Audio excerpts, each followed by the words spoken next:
Robotics and electronics, mechanics, and machine learning and programming and DevOps and a lot of experimental testing. And this is part of this. This robot is a football playing robots and have been customized to do that. Very early stage at the time, there was no TensorFlow or anything like that. AI. So it's a machine learning. Handmade machine learning project, so to say, to understand human gestures. In the last 17 years, I co-developed more than 40 projects, and these projects are either research or products or art projects or personal projects.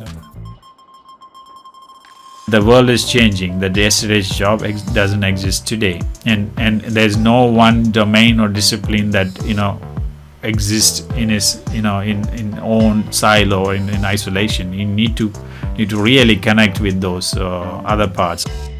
Okay, that's pretty interesting. So you started with something totally different. You started with learning animation, and after that you got interested into engineering. You took part in some humanoid robotics competitions. And you also mentioned that you self-taught yourself a lot of things.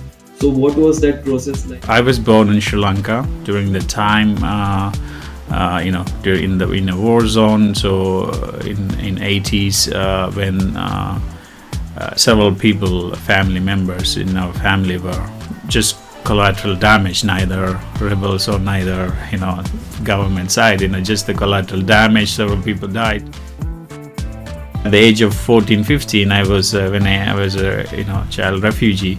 A lot of the kids at the time was like, oh yeah, there's this game, that was the transition from, I think, PlayStation 1 to computer-based games, and we were all, oh wow, this is nice, and people can just go and play.